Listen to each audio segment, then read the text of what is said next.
আসসালামু আলাইকুম।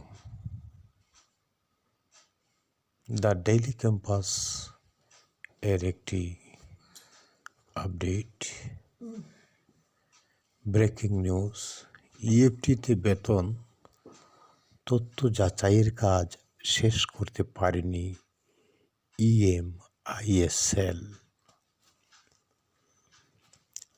14 জানুয়ারি 2025, 6:17 PM।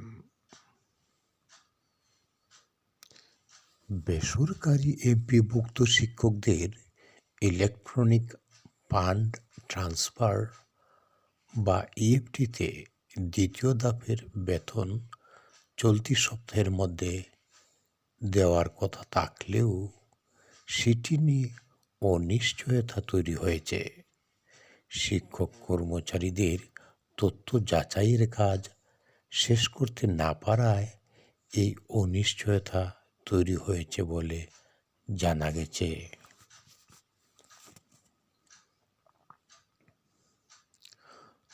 মঙ্গলবার 14 জানুয়ারি মাধ্যমিক ও উচ্চশিক্ষা অধিদপ্তরের মাউসি এডুকেশন ম্যানেজমেন্ট ইনফরমেশন সিস্টেম বা ইএমআইএস সেলের কর্মকর্তাদের সঙ্গে আলাপকালে এ তথ্য জানা গেছে।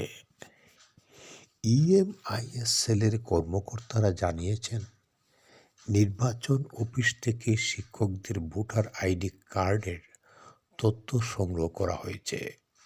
ভোটার আইডিতে থাকা তথ্য ইএমআইএস সেলে থাকা শিক্ষকদের ডাটার সঙ্গে মিলিয়ে দেখা হচ্ছে। অনেক শিক্ষকের বড় ধরনের ভুল হয়ে রয়েছে, আবার অনেকের ছোট ছোট কিছু ভুল আছে। তারা জানান, ছোট ছোট ভুল থাকলেও ইএফটির মাধ্যমে শিক্ষক কর্মচারীদের বেতন দেওয়ার অনানুষ্ঠানিক নির্দেশনা দেয়া হয়েছে। তবে বড় ভুল থাকলে তা ইএফটিতে বেতনের মেসেজ পাবেন না তারা।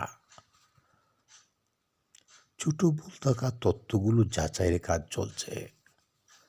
নাম অপ্রকাশিত রাখার শর্তে ইএমআইএস সেলের এক কর্মকর্তা দ্য ডেইলি ক্যাম্পাসকে জানান, আমরা চেষ্টা করছি আজকের মঙ্গলবারের মধ্যে তথ্য যাচাইয়ের কাজ শেষ করতে।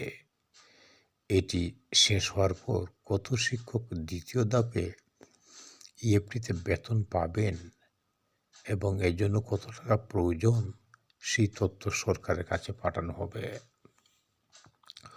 ওই কর্মকর্তা আরও জানান, বুধবারের মধ্যে সরকারের কাছে তথ্য পাঠানো গেলে আশা করছি আগামী বৃহস্পতিবার 16 জানুয়ারি বিকালের মধ্যে শিক্ষকরা ইএফটিতে বেতন পাওয়ার মেসেজ পাবেন। তবে তালিকা এবং কত টাকা দরকার সে তথ্য বুধবারের মধ্যে পাঠানো না গেলে শিক্ষক কর্মচারীরা আগামী সপ্তাহের বেতনের মেসেজ পাবেন। প্রসঙ্গত, বেসরকারি স্কুল কলেজের 3,80,000 শিক্ষক কর্মচারীর মধ্যে 2,89,000 শিক্ষক কর্মচারী তথ্য যাচাইয়ের কাজ করছে মাউসি। ইতিমধ্যে 1,89,000 শিক্ষক কর্মচারীর ইএফটিতে বেতন পাননি। অবশিষ্ট শিক্ষকদের তথ্য যাচাইয়ের কাজ চলছে। এটি শেষ হলে দ্বিতীয় ধাপে 1,00,000 শিক্ষক কর্মচারী বেতন এর মেসেজ পাবেন। অবশিষ্টরা তৃতীয় ধাপে বেতন পাবেন বলে জানা গেছে।